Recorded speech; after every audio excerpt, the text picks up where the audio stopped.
Daredevil Born Again Season 2 has released its finale and I've just watched it. Let's discuss.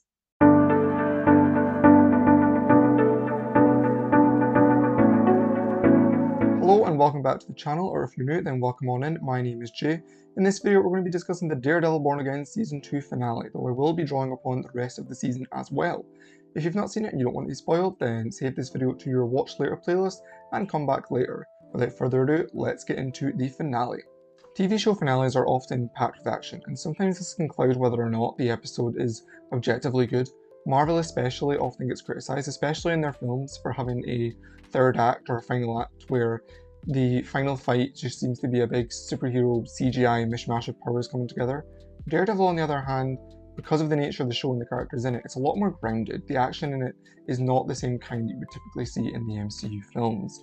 The finale, which is titled The Southern Cross, which is already a nice mirror to the premiere of this season, which was called The Northern Star, has actually become one of my favourite episodes of Daredevil overall, and that includes both the original series and this revival series, Born Again.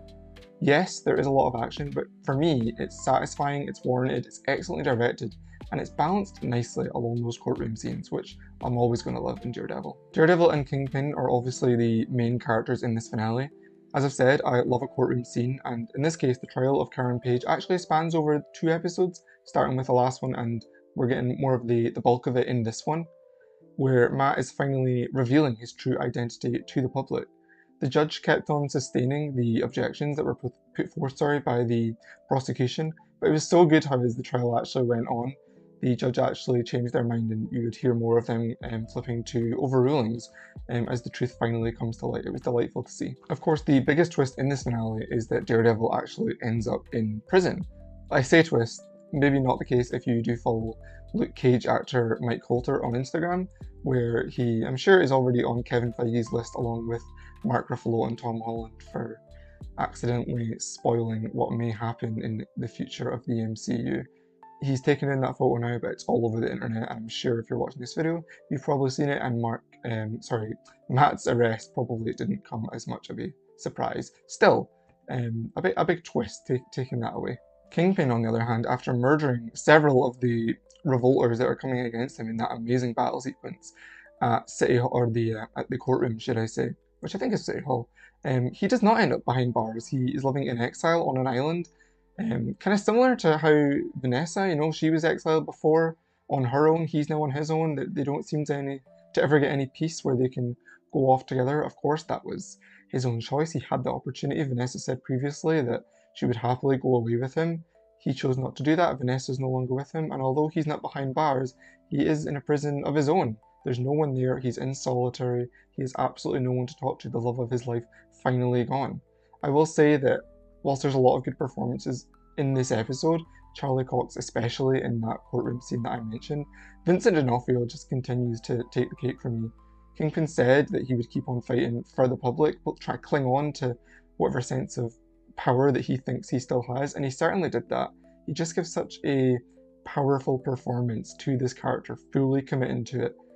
I think that when he does take on the public, it's got to go down as one of the best sequences that Daredevil's ever done in their series, especially in conjunction with Matt and Jessica Jones as well, who I'll get on to later, but the two of them trying to get through City Hall as well and make their way to Kingpin. I think it's the whole sequence overall, which is really, really well done.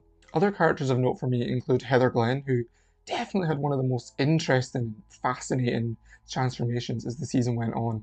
I loved when Matt was revealing his true identity as Daredevil, and Heather just kind of smiles, sort of shaking her head. We kind of wonder, like, did she ever question this, or did she ever have a potential inkling that he might have been Daredevil? She's just kind of shaking her head at this point, like, oh no, I'm not taking this in, this is just too much.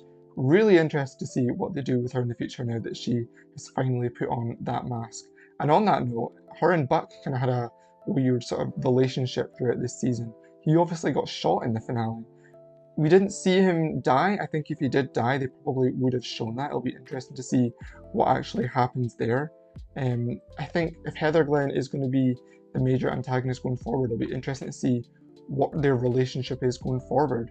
Is this near-death experience for Buck, is that now going to sort of reframe his mind, especially after killing Daniel Blake, who again I will get on to, but is it going to set him on a different path because he's had that experience. He's been very calculated in his decisions this season, whereas Heather Glenn is, of course, going down a dangerous and deluded path. So I don't know what's going to happen with them two. Maybe they'll work side by side.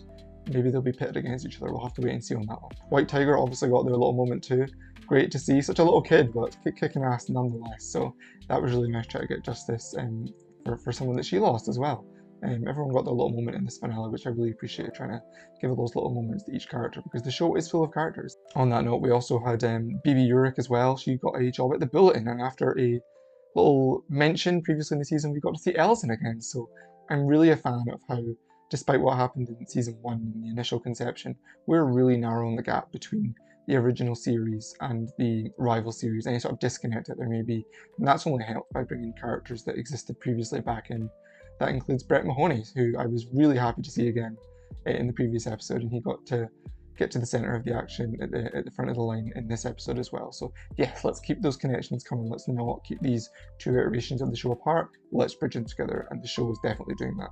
I did mention that we lost Daniel Blake in the previous episode in that shock ending, and I was listening on the Daredevil Born Again official podcast that apparently that was not the initial conception. It was just as the production went on, the writers just felt that that was perhaps the natural end to his story. And I have to agree. I've mentioned how season 1 was kind of that mishmash of different ideas of how the show was going to look. Then they did the big overhaul, so we have all these new characters that they had already brought in, and then they wanted to bring back a lot of the old characters as well. The show was stuffed with characters by the end of that, and I think certainly season 1, it meant that a lot of the new characters just became kind of one note. Only in season 2 did we begin to finally flesh a lot of these out when we had full control and a more streamlined narrative.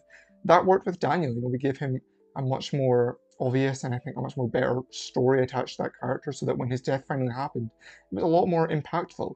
Really, really, I don't want to say happy, but I think it made a lot of sense for the way to end his story. Obviously has repercussions on Buck as well.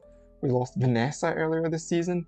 All of that just makes more room for characters in the future and hopefully giving them a lot more to do. That actually leads me on to some of the disappointments that I had of this season. Sheila Rivera, a character that for me has just kind of been there. She hasn't done too much. That's potentially from what I said for having too many characters. We obviously know, as people have said time and time again, including myself, that she is going to be in Spider-Man Brand New Day, maybe just for a little appearance, but I hope going into the 3rd season where it seems that she's going to be Mayor, that she's given a lot more to do. She has just been sort of at the sidelines of Kingpin this season, as she says, supporting the Mayor's office, not necessarily him. I hope that they give her more of her own rather than just being a part of the show and not really having any agency of her own. As well as that, Mr. Charles, Matthew Lillard, we saw him in bits this season. He kind of went in, or he kind of came in, he went away, he came in, went away a couple of times. He was there for like scenes. He didn't really play an overall part. I thought he was going to be more of a part of the whole season. He was kind of on the sidelines. We'll obviously see him at the end of this, and he's going away with Bullseye. And I'm wondering, are we setting him up for more in this show? I guess Bullseye as well. Are they going to appear more in this show? Are they going elsewhere in the MCU? We know that he was working with Valentina Allegra de Fontaine, which of course is played by Julie Louis-Dreyfus. Is that a story that's going elsewhere? Is it going to have more of an impact elsewhere in the MCU? Is that going to have more to do in this show? I'm not sure, but I think if we are going to bring them back, we need to get them having a more of a role to play in the actual narrative. I know that he had things to do throughout the season, don't get me wrong, but it felt disconnected from what was going on, stuff that was in the background. I want more of Matthew Lillard because he's such a great addition to the MCU. We're lucky to have him as an actor that's here. Let's make sure that he has a more central role to play. But I don't know. Maybe he's got more to do in season 3, or maybe they're setting him up, kind of like Mephisto in Ironheart. Maybe he's there and he only has a little bit to do, and we're going to see more of him in this world. Finally, last disappointment, Officer Powell. He should have died a horrible death. What's going on there? He should have got his comeuppance. Marvel, the longer you put off killing this character, the more satisfying you're going to have to make it. He deserved to die, and I'm really not here for more of him. Kill him soon, please. I did mention Luke Cage earlier, and of course, we know that he's coming back in season 3, but we did get a little cameo from him in this final episode. In the few minutes, it was revealed that he is, of course, Danielle's father. That's Jessica Jones and Luke Cage's daughter. I'm not sure if they're still, Jessica Jones, of course, that is. I'm not sure if she and Luke Cage are still romantically involved. When he came back from his business with Mr. Charles again, who knows what that was, but when he returned, it was more of a glad to see that you're back hook from Jessica Jones as opposed to a romantic embrace. Not really sure what's going on there. Hopefully we get some answers next season or elsewhere. Jessica Jones herself, although I was a little disappointed initially of how much we got from her this season, especially from how much she was in the marketing of the show and all the trailers and such, it was probably about right. I've said before that Daredevil Born Again, we need to be making sure we're not making it the Defenders Born Again. Again, we know Luke Cage is now, well, he's back, and we know that Danny Rand, Iron Fist, is coming back in the future, of course played by Finn Jones. I don't know what they're going to do with them moving forward. Let's make sure that, or let's remember that it's not, they've had projects of their own in the past, so there's only so long that they can sit on the sidelines, as it were, of being Daredevil's supporting cast. These people all deserve their own projects, and I don't think that they're going to stick around much in his story if they're just going to be on the sidelines the entire time. Because again, it just becomes the Defenders Born Again, which of course that is not what this show is.